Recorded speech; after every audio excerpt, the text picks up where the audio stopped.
6 जनवरी का इतिहास, यानी कि आज का इतिहास। इसी के साथ वीडियो की शुरुआत करते हैं। पहली घटना है 6 जनवरी 2012, सीरिया की राजधानी दमिश्क में आत्मघाती हमले में 26 लोगों की मौत, 43 लोग घायल हुए थे। इसी के साथ अगली घटना है 2010, यानी कि 6 जनवरी 2010 की नई दिल्ली में यमुना बैंक आनंद विहार सेक्शन की मेट्रो रेल का परिचालन आरंभ हुआ। इसी के साथ अगली घटना 2008 की है। 6 जनवरी 2008 राज्यसभा सदस्य और बेंगलुरु के उद्यमी तथा पूंजी और निवेश कंपनी जुपिटर कैपिटल के अध्यक्ष एवं मुख्य कार्यकारी अधिकारी राजीव चंद्रशेखर को फिक्की का अध्यक्ष नियुक्त किया गया।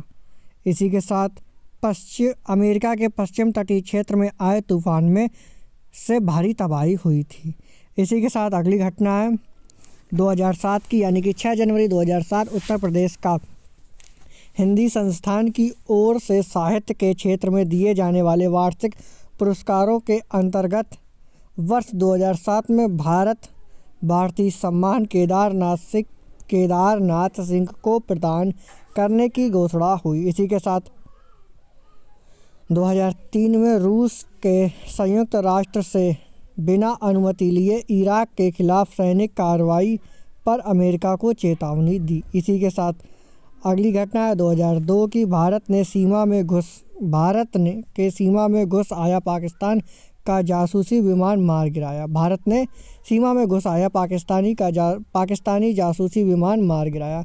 दक्षिण शिखर सम्मेलन संपन्न काठमांडू घोषणा पत्र में आतंकवाद के खात्मे पर जोर। भारत की राजनीतिक सफलता। ब्रिटेन के प्रधानमंत्री टोनी ब्लेयर व भारतीय प्रधानमंत्री अटल बिहारी वाजपेयी की बातचीत के बाद दिल्ली घोषणा पत्र पर हस्ताक्षर। बांग्लादेश की मुद्रा से शेख मुजीब का चित्र हटाया गया। संयुक्त राज्य अमेरिका में एक और विमान भवन से टकराया। इसी के साथ अगली घटना 1989, यानी 6 जनवरी 1989 की, इंदिरा गांधी की हत्या के दोनों दोषियों सतवंत सिंह और केहर सिंह को फांसी दी गई। इसी के साथ अगली घटना है 1983 की, भारतीय राष्ट्रीय कांग्रेस को पहली बार आंध्र प्रदेश और कर्नाटक विधानसभा चुनाव में हार का सामना करना पड़ा। इसी के साथ अगली घटना है 1980 की, 7वीं लोकसभा चुनाव में इंदिरा गांधी की नेतृत्व वाली कांग्रेस पार्टी को 2/3 बहुमत मिला। इसी के साथ अगली घटना है 1976 की, चीन ने लोप नोड क्षेत्र में परमाणु परीक्षण किया। इसी के साथ अगली घटना है 1950 की, ब्रिटेन ने चीन की कम्युनिस्ट सरकार को मान्यता प्रदान की। इसी के साथ अगली घटना है 1947 की, भारतीय राष्ट्रीय कांग्रेस कमेटी ने भारत का विभाजन स्वीकार किया। इसी के साथ अगली घटना है 1929 की, मदर टेरेसा में उपेक्षित और गरीब लोगों की सेवा करने के लिए कलकत्ता अब कोलकाता लौटी। इसी के साथ अगली घटना है 1964, यानी कि 6 जनवरी 1964 की, छत्रपति शिवाजी महाराज ने सूरत पर हमला किया। इसी के साथ हमारे वीडियो को लाइक एंड शेयर करना बिल्कुल ना भूलें। साथ ही हमारे चैनल को सब्सक्राइब कर दें, बेल आइकन भी प्रेस कर दें, जिससे आने वाले वीडियोस आप तक पहुंचते रहें।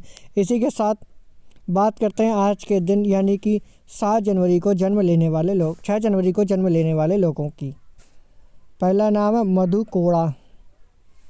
भारतीय राज्य झारखंड के भूतपूर्व 5वें मुख्यमंत्री रहे मधु कोड़ा।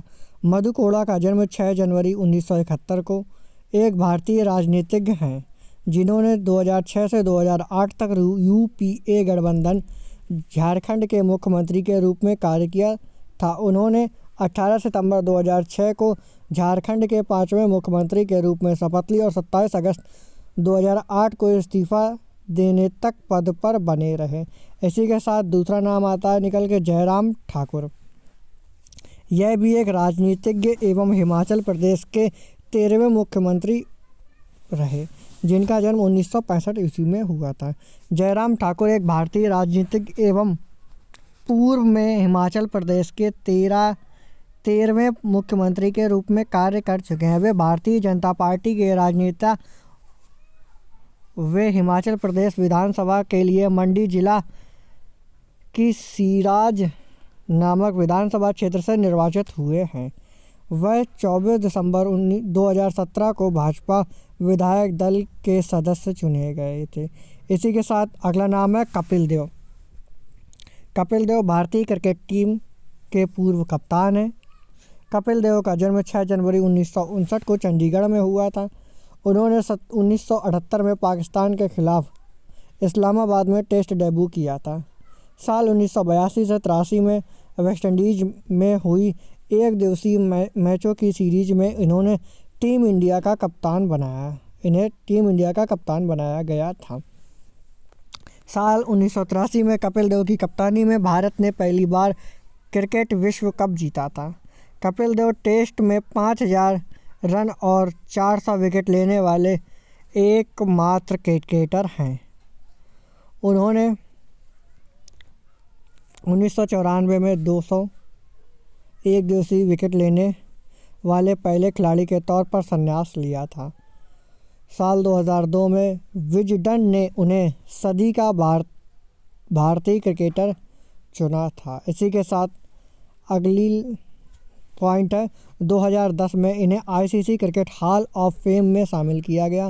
साल 2013 में इन्हें CK Naidu lifetime achievement award से सम्मानित किया गया था। कपिल देव को हरियाणा हरिकेन के नाम से भी जाना जाता है। इसी के साथ अगला नाम निकल के आता है आमिर रजा हुसैन। भारत के रंगमंच अभिनेता और निर्देशक हैं। आमिर रजा हुसैन का जन्म 6 जनवरी 1957 को हुआ था और उनका निधन 3 जून 2023 को 66 वर्ष की उम्र में हो गया।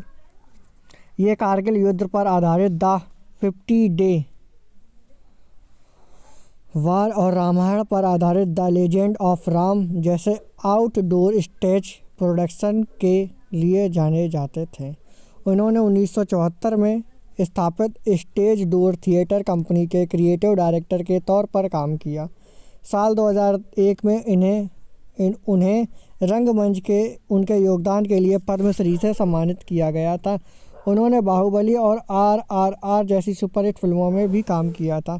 द 50 डे वार और द लेजेंड ऑफ राम जैसे नाटकों में कई भूमिकाएं निभाई थीं। उन्होंने दिल्ली भाजपा के उपाध्यक्ष के तौर पर भी काम किया था। वे राजनीतिक बहसों में भी शामिल रहते थे। अगला नाम निकल के आता है रवि नायक। भारतीय राष्ट्रीय कांग्रेस के राजनीतिज्ञ और गोवा के भूतपूर्व प्रधानमंत्री रहे।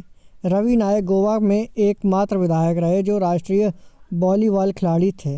वे 1994 में सिर्फ 6 दिन के लिए मुख्यमंत्री रहे जब उन्हें तत्कालीन राज्यपाल द्वारा विवादास्पद रूप से नियुक्त किया गया था। इसी के साथ अगला नाम निकल के आता है बाना सिंह। परमवीर चक्र से सम्मानित भारतीय सेना के सूबेदार। इनका जन्म 6 जनवरी 1949 को जम्मू और कश्मीर के कड़याल में हुआ था। ये 6 जनवरी 1969 को जम्मू और कश्मीर लाइट इन्फेंट्री में भर्ती हुए थे। उन्होंने 1987 में गठित कार्यबल के सदस्य के तौर पर स्वेच्छा से शामिल हुए थे। उन्होंने अपने साथियों के साथ 26 जून 1987 को सियाचिन में पाकिस्तान के कब्जे वाले भारतीय चौकी पर तिरंगा फहराया था। 1987 में परमवीर चक्र से सम्मानित किया गया था। बाना सिंह और उनके साथियों ने रात के समय 15,000 फीट ऊंची बर्फ़ की सीधी दीवार चढ़ी थी। उन्होंने सुबह होने से पहले ही दुश्मन पर अचानक हमला किया था। इसी के साथ अगला नाम निकल के आता है गुलाब कोठारी। भारतीय पत्रकार, लेखक और राजस्थान पत्रिका के प्रधान संपादक। इनका जन्म 1949 में हुआ था। गुलाब कोठारी एक भारतीय लेखक और राजस्थान पत्रिका के प्रधान संपादक हैं। कोठारी वैदिक अध्ययन में अपने योगदान के लिए जाने जाते हैं। उन्हें 2011 उनकी पुस्तक में मैं ही राधा मैं ही कृष्ण के लिए मूर्ति देवी पुरस्कार से सम्मानित किया गया था। इसी के साथ अगला नाम निकल के आता है नरेंद्र कोहली, प्रसिद्ध लेखक। इनका जन्म 6 जनवरी 1940 को पाकिस्तान के सियालकोट में हुआ था। इनका निधन 17 अप्रैल 2021 को कोरोना वायरस से दिल्ली के सेंट स्टीफन्स हॉस्पिटल में हुआ था। उन्हें आधुनिक गद्य में महाकाव्य लेखन के लिए जाना जाता था। उन्होंने पुराणों पर आधारित साहित्यिक कृतियों का निर्माण किया। उन्होंने साहित्य की प्रमुख विधाओं में लिखा। उन्हें हिंदी साहित्य में संस्कृति पुनरुत्थान के युग का प्रणेता माना जाता है। उन्हें पद्मश्री से सम्मानित किया गया था। उन्हें हिंदी अकादमी साहित्य सम्मान, साहित्य भूषण और डॉक्टर कामिल बुल्के पुरस्कार से भी सम्मानित किया गया था। उनकी जयंती 6 जनवरी को हिंदी साहित्य जगत में साहित्यकार दिवस के रूप में मनाया जाता है। उनकी कुछ प्रसिद्ध रचनाएं महासमर, अहिल्या, युद्ध, वासुदेव, अभ्युदय हैं। इसी के साथ अगला नाम निकल के आता है कमलेश्वर। हिंदी के प्रसिद्ध साहित्यकार कमलेश्वर प्रसाद सक्सेना।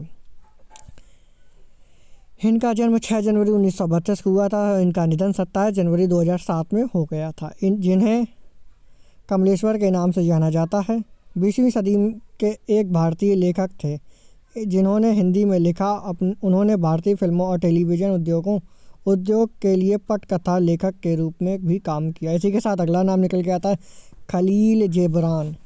विश्व के श्रेष्ठ चिंतक, महाकवि के रूप में ख्याति प्राप्त करने वाले महान दार्शनिक खलील जिब्रान का जन्म 6 जनवरी 1983 को लेबनान के बथरी शहर में हुआ था। वे अरबी, अंग्रेजी और फारसी भाषा के ज्ञाता थे। वे एक महान चित्रकार भी थे। उनकी प्रमुख रचनाएं द प्रोफेट की दुनिया भर में लाखों प्रतियां बिक चुकी हैं। उनकी रचनाएं 22 से ज़्यादा भाषाओं में अनुवादित हो चुकी हैं। वे अपने विचारों के कारण कविवर रविंद्रनाथ टैगोर के समकक्ष ही स्थापित होते थे। उन्हें अपने चिंतन के कारण समकालीन पदारियों और अधिकारी वर्ग का कोपभाजन होने से जाति से बहिष्कृत करके देश निकाला तक दे दिया गया था। उनका निधन 10 अप्रैल 1931 को एक कार दुर्घटना में गंभीर रूप से घायल होने के बाद 48 वर्ष की उम्र में हो गया था। इसी के साथ हमारे वीडियो को लाइक एंड शेयर करना बिल्कुल ना भूलें। साथ ही मिलते हैं अगले वीडियो में।